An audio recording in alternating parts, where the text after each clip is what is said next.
Hello மக்களே. India Sri Lanka first test மேட்சோட final day ஒரு ஈஸியாக இந்தியாவுக்கு முடிஞ்சிருச்சு. இந்தியா 165 ரன் வித்தியாசத்தில் ஸ்ரீலங்காவை ஜெயிச்சு ஃபஸ்ட்டு டெஸ்ட் மேட்சை ஜெயிச்சிருக்காங்க. இந்த மேட்சோட ஹீரோ அப்படின்னா அது மானவ் சுத்தர் தான். 10 விக்கெட் எடுத்திருந்தார் இந்த டெஸ்ட் மேட்ச்சில். ஃபஸ்ட் இன்னிங்ஸில் 4ம் செகண்ட் இன்னிங்ஸில் 6 விக்கெட் எடுத்திருந்தார். ஸ்ரீலங்கா செகண்ட் இன்னிங்ஸில் ஒரு சிங்கிள் மேனாக முடிச்சிருக்காரு அப்படின்னு தான் சொல்லணும். இதில் முக்கியமான விஷயம் என்னென்னா இது இந்தியாவோட 600வது டெஸ்ட் மேட்ச். இந்த மேட்சை இந்தியா ஜெயிச்சு சூப்பராக முடிச்சிருக்காங்க. ஸ்ரீலங்காவுக்கு 372 ரன் டார்கெட் இருந்தது. 4வது நாள் முடிவில் 84க்கு 4 அப்படிங்கிற இதில் முடித்தாங்க. கடைசி நாளில் 288 ரன் தேவை. இந்தியாவுக்கு 6 விக்கெட்டு தான் தேவை. டெஸ்ட் கிரிக்கெட் பொறுத்த வரைக்கும் தியரிட்டிக்கலி அவங்க அதை சேஸ் பண்ணியிருக்கலாம். ஆனால் இம்பாசிபிள் கிடையாது அப்படின்னு தான் சொல்லணும். கல் பிச்சில் இந்தியன் ஸ்பின்னர்ஸ் ரொம்ப நல்லா பவுலிங் போட்டாங்க. அதுலேயும் மானவ் சுத்தர் ரொம்ப நல்லா பவுலிங் போட்டிருந்தார். அதனால் அவர் கூட சேர்ந்து ஜடேஜா, குல்தீப் எல்லாருமே போடும்போது இந்தியாவுக்கு நல்ல ஆப்ஷன் இருந்தது. இந்தியாவால் விக்கெட் எடுக்க முடியும் அப்படின்னு ஒரு தெம்பு இருந்தது. ஸ்ரீலங்கன்ஸ் நின்று ஆடி வந்தால் கண்டிப்பாக சேஸ் பண்ண முடியும். ஏன்னா இந்த T20 காலத்தில் ஈஸியாக எல்லா ரன்னையும் சேஸ் பண்ணுறாங்க ஃபைனல் இன்னிங்ஸில். ஃபஸ்ட் இன்னிங்ஸில் செஞ்சுரி போட்ட தினுஷா இந்த இன்னிங்ஸ்லேயும் ரொம்ப அருமையாக மெதுவாக ஆட ஆரம்பித்தார். அவர் கூட ஸ்ரீலங்கன் கேப்டன் தனஞ்சயா தீசில்வாவும் இருந்தார். ஒரு கட்டத்தில் ஸ்ரீலங்கா 175க்கு 6 அப்படிங்கிற வரைக்கும் போச்சு. இந்தியாவுக்கு 4 விக்கெட்டு தான் வேணும். ஆனால் தினுஷா ரொம்ப நல்லா நின்று நல்லா விளையாடிட்டு இருந்தார்.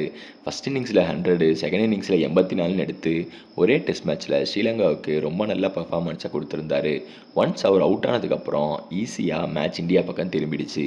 இந்த மேட்ச் ஆரம்பிக்கிறதுக்கு முன்னாடி மானவ் சுத்தர் அவரை பற்றி எவ்வளோ பேர் பேசினாங்க தெரியல. ஏன்னா வாஷிங்டன் சுந்தர் இல்லாததுனால மானவ் சுத்தரை விளையாடினாங்க. பல பேருக்கு அவர் யாருன்னே தெரியாது. இந்த டெஸ்ட் மேட்ச் முடிஞ்சதுக்கப்புறம் அவர் ஒரு ஃபேமஸ் நேமாக இருப்பார் இந்தியாவுக்கு அப்படின்னு சொல்லலாம். 10 விக்கெட் எடுத்திருக்காரு. தினுஷாவோட விக்கெட்டை எடுத்ததுக்கப்புறம் மேட்சே மாறிடுச்சு. அதுக்கடுத்து ஸ்ரீலங்கா மலமலன்னு அவுட்டாக இந்தியா ஈஸியாக மேட்சை ஜெயிச்சிட்டாங்க. கடைசியில் ஸ்ரீலங்கா 206 ரனுக்கு அவுட்டாக இந்தியா ஃபஸ்ட் இன்னிங்ஸில் 462, ஸ்ரீலங்கா ஃபஸ்ட் இன்னிங்ஸில் 284, இந்தியா செகண்ட் இன்னிங்ஸில் 193. ஸ்ரீலங்காவுக்கு டார்கெட் 372. ஆனால் அவங்க அடித்தது என்னமோ 206 தான். இந்தியா கடைசியில் 165 ரன் வித்தியாசத்தில் ஜெயிச்சு இந்த சீரீஸை 1-0 அப்படின்னு சொல்லி லீட் எடுத்துகிட்டு போயிருக்காங்க. இந்த மேட்ச்சில் ரிஷப் பண்ட்டோட பேட்டிங்கை நம்ம மறக்கக்கூடாது. செகண்ட் இன்னிங்ஸில் ரிஷப் பண்ட் எல்லாருமே பக்கம் அவுட் ஆகிட்டு இருக்கும்போது அதிரடியாக 66 ரன் அடித்தார். இந்த இன்னிங்ஸ் தான் இந்தியாவுக்கு ஒரு நல்ல லீடை கொடுக்க ஹெல்ப் பண்ணுச்சு. இது இல்லைன்னா கண்டிப்பாக இந்தியாவால் அந்த டார்கெட்டை கொடுத்துருக்க முடியாது. அந்த டார்கெட் கம்மியாக இருக்கும்போது ஜெயிச்சிருக்கவும் வாய்ப்பு இருக்குது. சுப்மன் கில் கேப்டனாக இந்த மேட்சை ரொம்ப நல்லா பர்ஃபார்ம் பண்ணார்.